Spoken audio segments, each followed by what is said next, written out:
At the hole where he went in, Red-Eye called to Wrinkle Skin. Hear what little Red-Eye saith. Nag, come up and dance with death. Eye to eye and head to head, keep thy measure, Nag. This shall end when one is dead. At thy pleasure, Nag. Turn for turn and twist for twist, run and hide thee, Nag. Ha! The hooded death has missed. Woe betide thee, Nag. Greetings, I'm Rory the Mongoose, and this is the Radical Siren. Hey there, I'm Rory the Mongoose, and I'd like to tackle some political and LGBT issues with you. These types of issues don't just happen in a vacuum and in the long run harm everyone. And no matter how we as people hate to admit it, they even affect those we don't like or respect. And yes, that has an effect on us all. I'll review books, mostly on the fictional side, movies and music, and what they mean to us, and me personally. And since we all, well, mostly all, need a laugh, I'll react to some good memes. Reddit is full of them, and I will try to hit the ones that other creators haven't hit in a very long time, or not at all. Once I can, I'll do just chatting streams. And I'll play various Fallout games, Battletech and related games, and maybe even some TTRPGs, because even I just need to nerd out and have some fun once in a while. And I won't be forced to be miserable by anyone or any group of people. And why is Rory a mongoose? Well, that's a long story, and I'll just start by saying, because I said so, that's why. But in short, I'm just a girl that identifies with the resilience, the ferocity, and strength shown by the small but mighty mongoose. Plus, have you seen how cute they are? So what I'm going to try to do is, instead of fact-bombing you in a 10 or 15-minute podcast, I'll set up an idea in 1 or 2 episodes and dig into them. Then I'll do a conclusion episode. You'll have other content interspersed during the 2 or 3 installments of a particular subject. However, I'll try not to stick too rigidly to that pattern if the subject is simple and can be covered in 1 episode. Also, I have a Discord already if you would like to join, but you'll have to answer a question to get in. And I do love attention to detail, so pay very close attention. I was a combat medic. I wanted to be a nurse, but never got to go to that school. Then eventually I reclassed as a mechanized engineer and finished out the last 2 years of my enlistment as a medic. Oh yeah, if you come into my community Discord and you're an intolerant or rude animal, we'll just kick you, ban you, erase you. You will not own anyone, you'll not be winning, you'll just be ashes in the wind. This first podcast, I'd like to get started with a talk about polls on what makes a good or bad poll. And no, Kaz, not a stripper poll. The end game of a poll should be data collection and analytics, not showcase confirmation bias, which is a concept that I promise you will get sick of hearing me talk about. Here is some examples of polling, and it's not a complete list. Just a basic one of the ones you might encounter on a regular basis if you pay attention to the news, science communication, or entertainment, or video game trends even. Exit poll is done after an election, asking people how they voted, which can be skewed easily by leading questions, incorrect sample sizes, and dishonest practices. So say a group is asked in a Democrat or Republican leaning area which way they voted. This could be used in the local media to intimidate voters, because the other side is winning, right?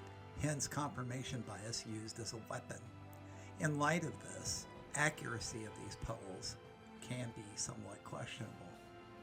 Then there's mass surveys. These are designed to collect data from a large number of people and could gather valuable data, but the survey may be targeted on the wrong demographic in the wrong geographic location, or used intentionally for, you guessed it, confirmation bias, such as, are you against X thing, in an area where people are definitely against X thing, showing people that everyone is largely against X thing. Let's not forget every Karen's dream, the focus group. These are small, in-person groups that are asked a number of questions on a specific subject. They may discuss or be interviewed about that specific subject. This sort of thing can be used on multiple groups in multiple areas to gather a large amount of useful data. But most of the time, it's done once or twice on largely the same demographic, giving at best erroneous results, or again, our favorite, confirmation bias. Finally, deliberative polls. These begin with a group that represents a wide sample of different demographics. This group then builds out an opinion poll. Then they are engaged in discussion on current issues or coming political, public, or corporate policy changes. Then they have discussions with experts on all sides of a subject. Then a poll is taken to see if the group's opinions have changed and how many of the people have changed their original opinion. This is similar to a focus group, but involves much more dialogue. This doesn't mean polls are worthless. The thing to remember, proper practices utilizing the scientific method will yield more accurate results. It is also important to remember that no poll, no matter how it's done, is 100% accurate. People lie or stretch the truth because they either are afraid to admit how they really feel or just want to screw up some results somewhere. Of course, if you're polling the top reason of why a group spent, say, $200,000 on a car, it might be best to just talk to the people who have that sort of money to buy a $200,000 car. This illustrates using a correct demographic. Also, the sample size should be large and from different geographic areas. This could be a different neighborhood or a different district in the case of a large urban area, because there can be big differences in just a few square miles in terms of income, infrastructure, and general living conditions. Bad polling is truly bad news for everyone. It can be used to influence everything from elections to which products we use, or even human rights. If you take anything from this first, albeit short episode, do some research. Don't just Google it. Look at the sources. Look at the sample sizes and demographics, and even when the poll was released. This could save you from badly informed decisions, opinions, and forming attitudes that, while might feel good, could be completely wrong.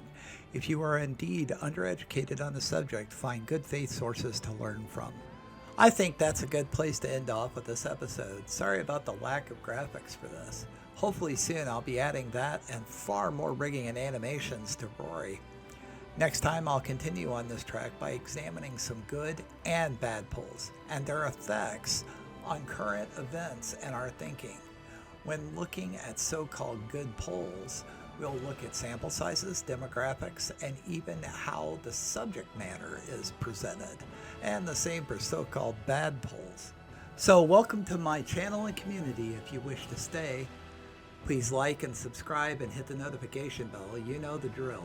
And remember, if you're one of my sweet sirens or not, try to take a second today to spread a bit of kindness, try to have a little fun, and spread some laughter.